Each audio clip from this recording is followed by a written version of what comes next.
Dengan sengaja menggunakan senjata tajam, dua remaja ini meneror warga di Magelang, Jawa Tengah. Atas tindakan mereka ini, saudara, DA dan juga PB yang masih di bawah umur ini pun ditahan dan ditetapkan sebagai anak yang berkonflik dengan hukum. Lalu seperti apa penanganan hukumnya dan apa yang harus diwaspadai sehingga anak tidak terlibat lagi dengan tindak kriminal seperti ini? Kita ulas bersama dengan psikolog forensik Mas Reza Indragiri yang telah bergabung bersama kami di Kompas Malam. Selamat malam, salam sehat Mas Reza. Malam, Yasir. Mas Reza, kalau kita lihat ini dengan sengaja membawa senjata tajam, kemudian beruntungnya ini bukan beruntung, tapi dalam kejadian ini ada warga yang berani untuk melawan mereka. Kalau Mas Reza sendiri melihat kenapa sehingga akhirnya kenakalan remaja ini sampai seperti ini, membawa senjata tanpa ada rasa takut, sampai mereka niat pamer bahkan meneror warga. Penjelasan untuk itu tentu majemuk, tetapi salah satu perspektif yang masuk akal adalah barangkali para remaja pun merasa bahwa lingkungan mereka vakum hukum, bahwa apa yang mereka lakukan itu seolah-olah tidak akan diringkus atau ditindak oleh aparat keamanan. Nah, sensasi semacam itu muncul ketika di masyarakat ada anggapan bahwa hukum tidak bekerja secara cepat dan tidak bekerja secara ajak atau konsisten. Padahal kecepatan dan konsistensi hukum itulah yang akan memunculkan efek tangkal atau efek jera sehingga pelaku ataupun calon pelaku tidak melakukan perbuatan sedemikian rupa. Vakum hukum ini yang jadi perhatian. Ini berarti memang selama ini apakah kurang ada pengawasan dari polisi atau memang para remaja ini seolah-olah melihat bahwa dalam tanda kutip ya Mas Reza, apa yang saya lakukan ini tidak akan menjadi sebuah hukuman dan tidak ada rasa takut gitu dengan penegak hukum. Saya yakin masyarakat termasuk masyarakat di Magelang tahu persis bahwa vigilantisme sesungguhnya perbuatan yang terlarang. Vigilantisme yaitu bagaimana kita mencoba menciptakan ketertiban, menegakkan hukum, menciptakan rasa aman, namun dengan cara-cara yang ironisnya justru melanggar hukum itu sendiri. Mm-mm. Tetapi apa yang kita saksikan di layar Kompas TV saat ini menunjukkan bahwa ternyata tanda petik vigilantisme itu menjadi sebuah solusi. Akhirnya masyarakat memilih untuk menggunakan cara mereka sendiri untuk menciptakan keamanan, menegakkan hukum, memulihkan rasa aman.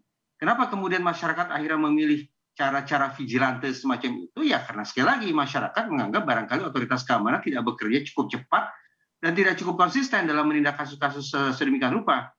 Ketimbang kemudian masyarakat kehilangan nyawa, mereka akhirnya memilih untuk menghabisi nyawa orang-orang yang mereka anggap berbahaya. Ini merupakan buah getir dari fear of crime, rasa takut akan kejahatan, rasa takut bahwa saya akan jadi korban tindak kriminalitas. Ini rasa takut akan kejahatan. Kalau dalam konteks ini memang si pengendara mobil ini punya keberanian begitu untuk menabrak para pengendara motor yang memang mengacungkan senjata tajam begitu, merasa terancam sehingga melakukan hal itu. Beda kondisi jika korban ataupun warga di sekitarnya tidak memiliki kemampuan ataupun keberanian seperti itu. Ini tentu yang akan berdampak buruk ya Mas Reza. Fear of crime atau rasa takut akan kejahatan seolah-olah memunculkan situasi serba negatif, kepanikan, aksi main hakim sendiri, dan sejenisnya.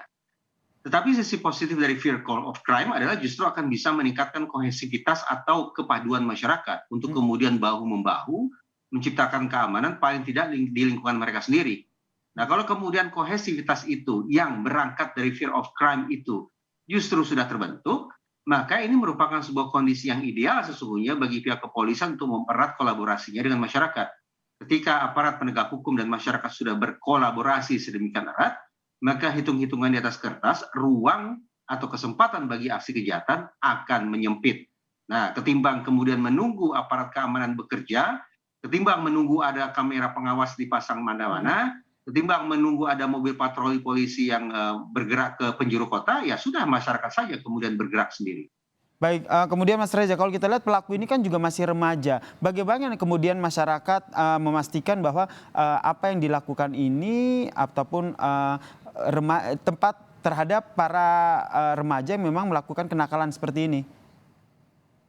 Sayang beribu sayang, semengerikan apapun perbuatan mereka, tetapi karena mereka masih berada di bawah umur 18 tahun, maka mereka tetap disebut sebagai anak. Mm-mm. Demikian pula sekeji apapun perbuatan mereka, tetapi tetap saja apa yang mereka lakukan tidak boleh disebut sebagai kejahatan, melainkan kenakalan.